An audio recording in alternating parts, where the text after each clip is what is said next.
Okay, so for the last half an hour today, we're going to look at decimal fractions and percentages, because in our fractions, decimals and percentages session, there was a lot to get through with just fractions. So we thought we would make use of this kind of extra half hour to look at decimals and percentages. And this is also supported through our professional learning resource. There's a link to that here on fractions, decimal fractions and percentages. And you will notice as the levels change from early through to fourth level, the kind of balance amongst that sort of changes, but fractions do run all the way through, and percentages kick in at a later stage as well. So we're just going to go through some ideas, hopefully look at concrete materials and pictorial representations, some support, some non-routine tasks, and just maybe some ideas for you to think about in your learning and teaching as regards decimal fractions and percentages. So the first thing that we're going to look at is to do with something that I've certainly found some learners find quite tricky, and that's the idea of dealing with divisions where the answer is a non-whole number. Now, at the earliest stages, when learners are first introduced to division, this will be done as a sharing exercise, so it will be a whole number quotient with a remainder.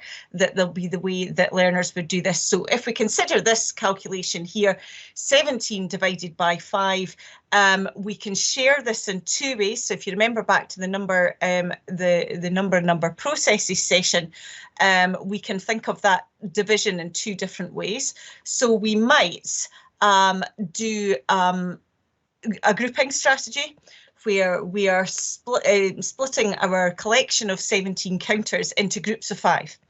And if we do this, we can see that we end up with 3 groups of 5 and a remainder of 2 counters. So this is a way to think about how we might introduce an answer that is a fraction. So if we have 17 divided by 5, if we take a grouping strategy, we've got 3 groups of 5 and 2 counters out of a group of 5, which is easily thought of as a fraction 2 out of 5, 2/5. So this is one way of illustrating why the answer to 17 divided by 5 can be represented as 3 and 2/5, because it's 3 groups of 5 and a remainder of 2 out of 5, which is a fraction of 2/5 of that group of 5. So that's one way we can think about it. If we think about a sharing strategy, which is the other strategy that we have for division, and this should be familiar to learners coming up from primary, we could consider how we might share this into 5 equal shares. So we can do 1 to you, 1 to you, 1 to you. We can do that for each of the 5 shares, and then we can do it again, and then we can do it again. And there we see this idea of the answer of 3 divisions, but with a remainder of 2. But if we're doing a sharing strategy and we're using place value counters, for example, then we can continue the sharing. And this should be something that is familiar with learners if they've been using place value resources for division. If it came to the point where we couldn't share anymore, we can partition the remainder into the next step down in the decimal system. So we can take our 2 ones and exchange them for 20.1s or 20/10ths. And if we do that exchange in exactly the same way as we would do for thousands, or we would do for hundreds, or we would do for tens, if we were dividing whole numbers, we can take these this equivalent collection of 20/10ths, and now we can share them equally, and we can see now why the answer to 17 divided by 5 can also be represented as 3.4, which is entirely equivalent to 3 and 2/5, which was the other way around. So the grouping strategy kind of lends itself to giving an answer as a fraction. The sharing strategy is a way of, if you use your place value resources, you can see that answer represented as a decimal fraction. And by doing both, learners can see that those 2 division strategies are exactly the same, even when our answer isn't a whole number. And we can explain why, when we're doing a division like this, we can continue beyond the decimal point. It can be dead tempting just to teach this as a process. So if you're doing 17 divided by 5, we use the algorithm. And when we hit a remainder of 2, you know, we can just write 17 as 17.0 and just keep going. It can be dead tempting just to teach it like that, put on a 0.0 and keep going. But I think we really do want learners to understand what's going on, have a more flexible view of what's going on, have a deeper understanding of what's going on, so that that understanding of what to do with the remainder in a division is there. And, you know, this has ramifications right the way up into higher when we start talking about polynomial division, and we've got quotients and remainders there. Learners need to be able to express this in advanced higher. When you're doing partial fractions, you do a division and the remainder is expressed as a fraction of the divisor. It keeps going right the way through this understanding. So these early foundations kind of pave the way for understanding that's really quite abstract and really quite specialist as we go further up into higher and advanced higher. So something to think about if you're doing division with non-whole number answers, to underpin it with a bit of understanding rather than just teaching it as a method, you know, put 0.0 and keep going. We want to kind of try and avoid that sort of focus on the process rather than focusing on the understanding, which this can really help. So but we can show, and we would still model this with the algorithm, that when we, on any strategy that we're doing, either doing how many 5s are in 17 or what is 17 shared 5 ways, we still get that answer of 3. What do we do with the remainder 2? We can talk about this as that remainder 2 is 20/10ths, and that can now be shared equally amongst 5, and each of the shares will be 0.4. So we would still use that language when we're using the algorithm to solve that kind of problem as well. So just an idea about equivalence of fractions, decimal fractions and percentages. There's loads of visuals that you can use to really underpin this and help learners have a bit of a flexible view of what decimal fractions, percentages look like. And a lot of them are very similar to the ones that we use for fractions. We can use 100 square really well to talk about tenths and hundredths and percentages. And you will notice that although all of these are representations of 60%, I do have the you know, 6 strips of 10 coloured in that 100 square. I should just note that as long as any 60 of the squares are coloured in, it would still be representing 60% of the 100 square shaded. So you know, the convention quite often has it neatly drawn on the left-hand side, but it doesn't have to be. We can look at fraction circles, and you can get some nice ones of those on Toy Theatre, and you can have digital versions. We can look at fraction strips and percentage strips, and again, these ones are taken from Toy Theatre as well. And what we've got in the fraction strips on the right-hand side is we've got partitions of 60% as well. So again, getting learners to think flexibly about how 60% of something could be made up. This becomes really important as learners are developing, you know, quick and efficient mental strategies for working out percentages. So we could, if we're finding 60%, we could find 10% and have 6 of them. We could find 20% and have 3 of them. We could partition it into 50% and 10%. We could do 2 30%. There's plenty of different ways that learners could do that. And obviously there are corresponding partitions of 0.6. So 0.6 is made up of 0.3, 0.3, or 0.5 and 0.1 and so on. So that flexible understanding of what these percentages and decimal fractions are is really helpful. And we can also use number lines as well, just to reinforce these ideas of decimal fractions and percentages having a value in their own right, and being on this number line and placing them correctly on the number line.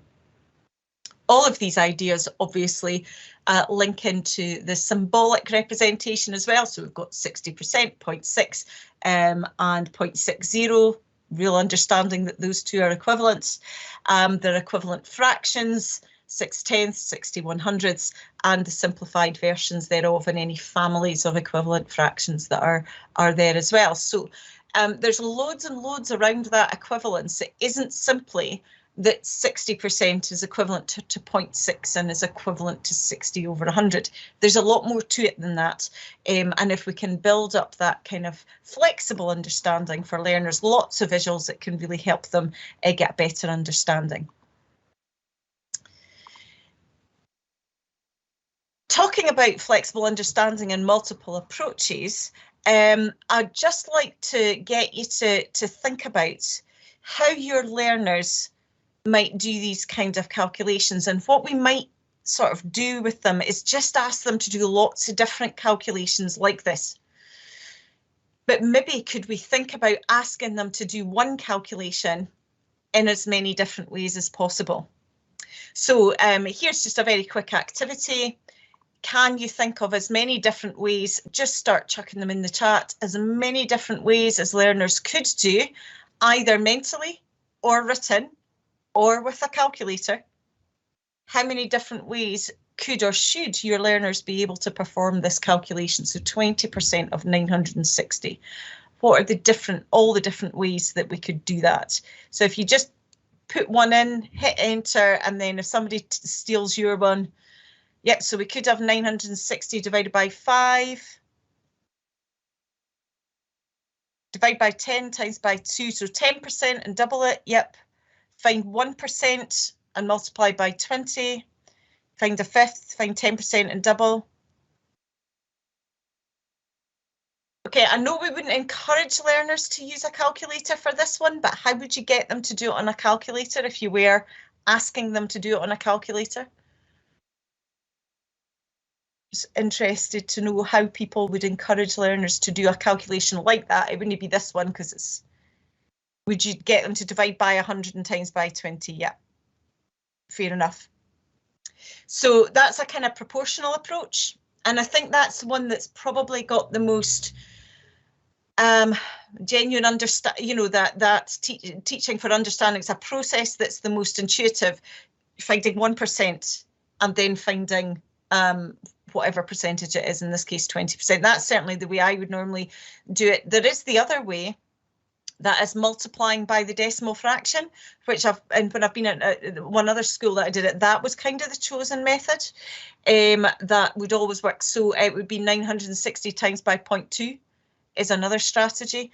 It's just to think about, we don't necessarily have to have just one fixed way of doing it. But in my experience, one thing learners do is when you've spent loads of time doing mental strategies with them, which is great, what you then find is when learners do something, or go to a calculator example, they start doing kind of a mental strategy rather than doing a really quick calculation. So it's just something to watch out for.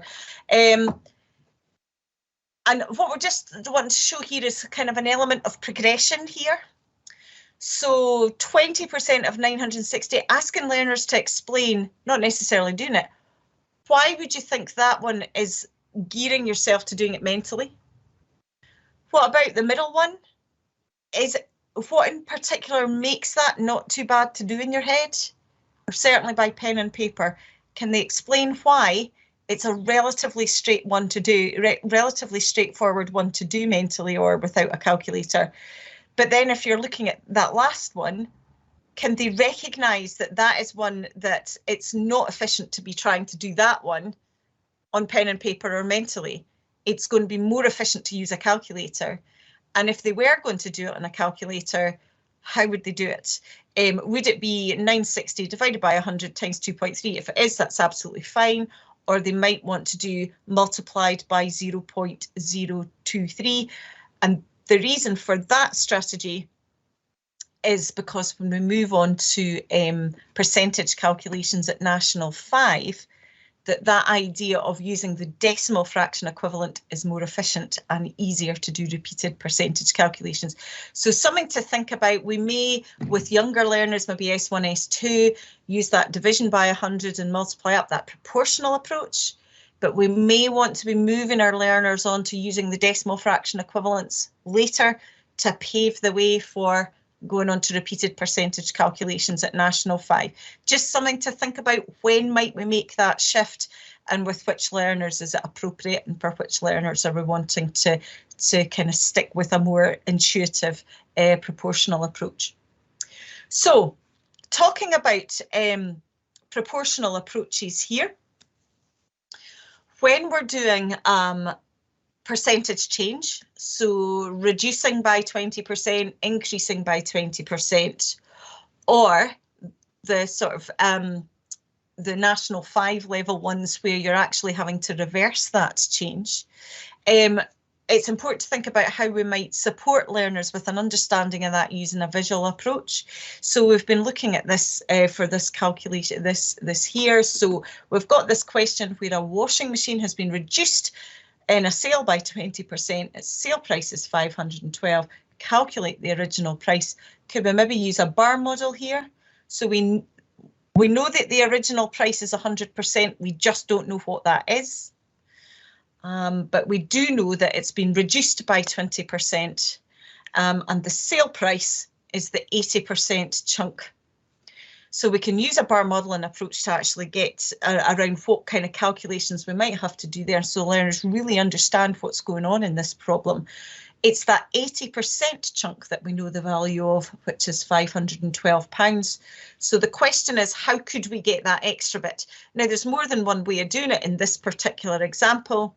We could work out 1% from their 80% and then use that to get the extra 20%, or we could use that to get the 100%. More than one way to do it, but getting learners to play with that and discuss it and think about it and think what makes sense to them is helpful. So we've got that this 80% is £512. We could choose to divide by 4 to get that extra 20%. That's a possibility. And then once learners have got the 20%, they could either add that in, or they could do 5 of them to get the 100%. This is a problem with some ways with National 5 calculations, is there's so many valid ways of doing it that it's getting the balance between sticking with a method that, you know, learners will be able to do, but also balancing up with having a bit of flexibility there so that learners can choose the most efficient strategy when they're presented with a particular problem. So lots of different ideas for how learners could do that, but regardless of how they do that, sort of representing that 100% bar, the magnitude of that being £640. So something to think about. Bar models here, if we're doing proportional reasoning with our reverse percentages, might be worth doing with learners. Another situation where bar modelling might come useful is if we're doing ratio problems. So this might be at 3rd or 4th level, and we're asking learners to think about proportional division using ratios or related calculations to that. So here's the problem here. Stephen and I have been lucky enough to share some money in the ratio of 2 to 3. Here we're being given the total amounts. They've got £90 in total. And so this time we're going to be asking, how much does Stephen have? Now, sometimes these ratio problems, they can be expressed in different ways. So it's really important that learners have a clear idea of what the question is actually asking. So here we know that the total is £90. We know that Stephen and I are sharing it in that ratio of 3 to 2, or for me to Stephen, 2 to 3. So I have 2 shares, Stephen has 3 shares. We can see why then there are 5 shares in total. So we need to share the £90 5 ways.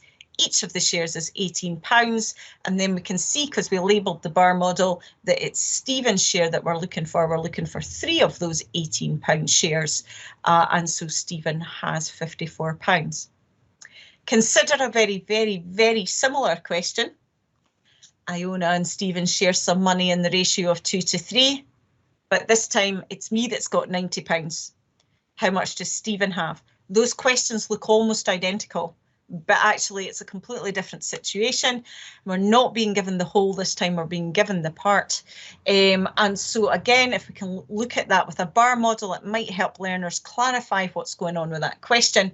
Again, we've got a ratio of 2 to 3, but this time it's not the whole that's £90, it's my bit that's £90. So we can see that my 2 shares are £45 each. And if my 2 shares are £45 each, then so are Stephen's. And so Stephen has 3 shares of the same size. So Stephen has £135. So if you're not using bar modelling for percentage calculations and for ratio calculations, maybe something to think about. But your learners will need to be, if they've not used bar models before, there might need to be some prep work that you do. They won't be able to just pick it up automatically. But starting with simple problems, showing them this visualization, it might help them just solve problems. Not all your learners might need it, but some of them might. Repeated percentage change. This is where this decimal representation of percentages is so important. But this is actually a good opportunity as well to show learners how technology can help with repeated calculations. We've talked a lot with higher applications of maths in that spreadsheets are really required for learners, and if we can get some more spreadsheet work earlier on, then that can be really helpful. So if we've got a bit of spreadsheets and a bit of understanding of a multiplier, decimal multiplier for an increase of 1.2%, what we can do is we can create a spreadsheet. So what I've got here in this spreadsheet is I've got a starting amount, which is in cell B6, so that's £2,700, and I've got my decimal fraction multiplier, so I'm finding 101.2% of that 2,700. If I put my decimal multiplier in cell B2 and my starting amount in cell B6, what I can then do is create a formula which takes the value in B6 and multiplies it by the multiplier in B2, and that will calculate that for me. You'll notice what I've used there is I've used these, you see these dollar signs. These are absolute values that if you fill across or fill down, they don't change, and that's something that's common at higher apps and can be really handy if learners have actually met before.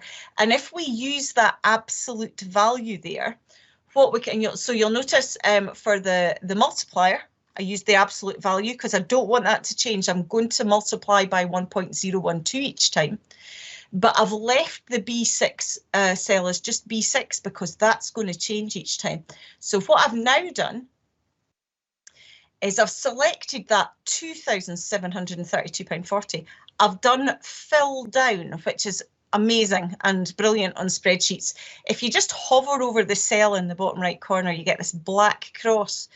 And if you click and drag down, what that does is it changes each time from B6 to B7 to B8 to B9 to B10. So it smartly changes those, and it takes the value from the cell above and multiplies it always by the 1.012, which is in cell A2. If I didn't use the dollar signs for B2, that would try and use B3, then B4, then B5, then B6, which we don't want it to do.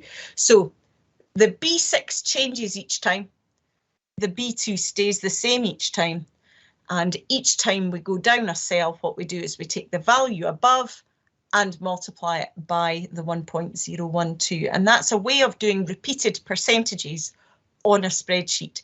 If you've got learners that you think might want to progress onto from National 5 apps or National 5 maths onto higher apps, you could be showing them this and using spreadsheets to do something that's within National 5.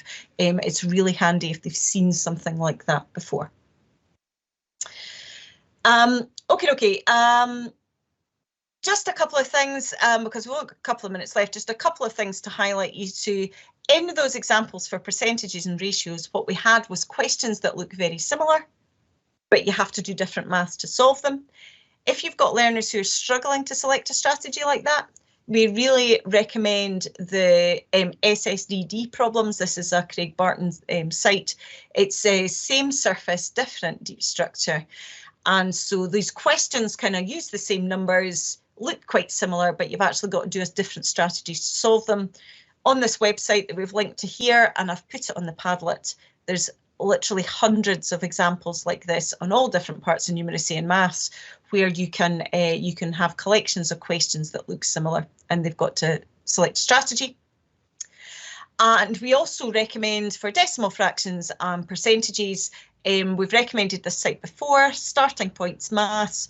There's some curriculum booklets there that might be really helpful for your learners. There's also some lovely tasks on decimals and percentages, which I've linked to on this side. So if you're doing decimal fractions or percentages in the coming weeks and months with your learners, I really would recommend having a look at those tasks. They're really great.